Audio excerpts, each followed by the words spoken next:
Psalms 77, 78, and 79 read like a history, culminating in a petition to God. In Psalm 77, Asaph reflects upon God's deliverance of his people and records various incidents in their history as they journeyed to the promised land under the leadership of Moses and Aaron. Psalm 78 then takes more of a direct instructive role in which Asaph reflects upon the many times that the people of Israel sinned, turning away from God, embracing foreign gods, turning against him, and having little faith at times when they really needed to trust in him.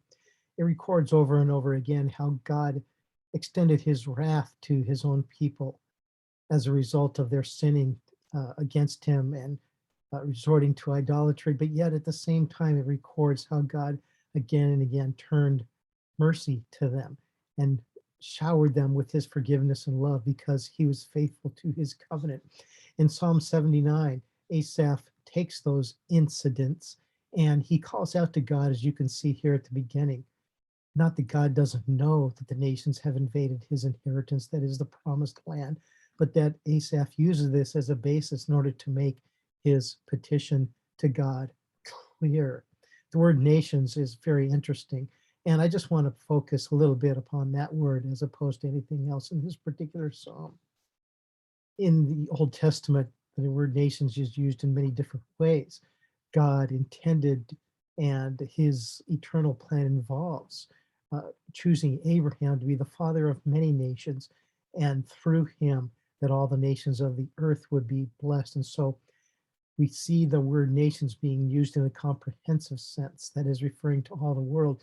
And yet God also chose the people of Israel to be his nation, his holy nation, as expressed in Exodus, I believe it's uh, chapter 19. And God makes very clear to the nation of Israel that they are to be a light, a witness to the entire world.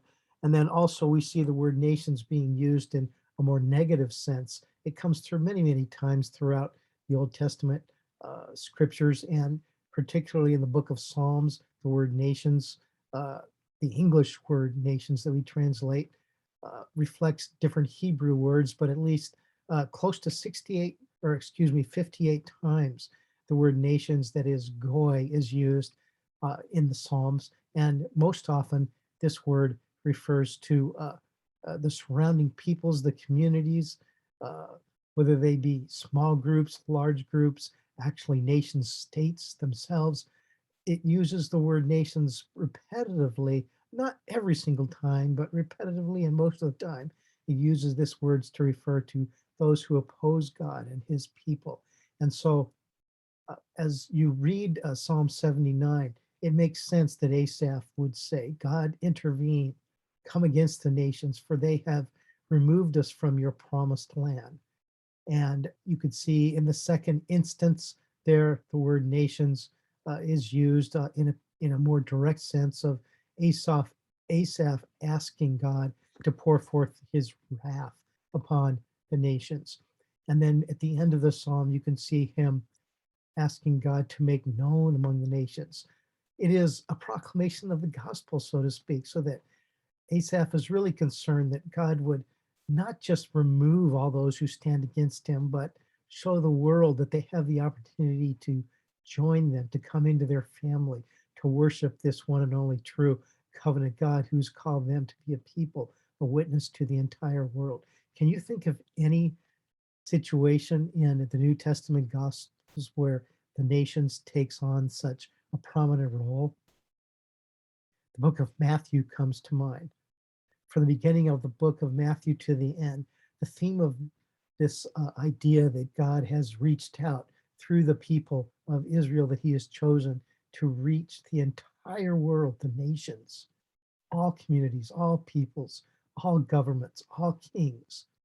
And that by the end of Matthew in chapter 28, verses 18 through 29, Jesus instructs his disciples, go and make disciples of all nations, baptizing them in the name of the Father and the Son and the Holy Spirit. And he promises them that he will be with them, the disciples, who will take this message to the ends of the earth. He will be with them through all the ages. It is interesting how we see this tension. From the Old Testament, the nations largely, in many ways, come against God, and God needs to establish his people in the land so that they can be a light to the nations. And yet we see in through the teachings of Jesus and his command, which many known as the Great Commission, that God uses that whole history so that Jesus Christ would proclaim the gospel and make known to his disciples that God's intent all along was that he chose the people of Israel to be his nation so that they could reach the nations. And so I ask you, among all the nations, and particularly within the nation that you thrive, have you become a disciple?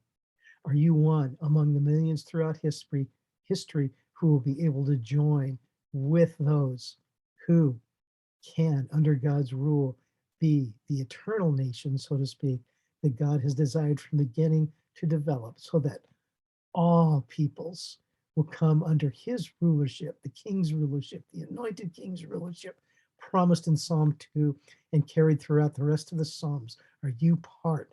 Are you one of the disciples among the nations who will be able to worship and rule and live with them forever as the eternal king?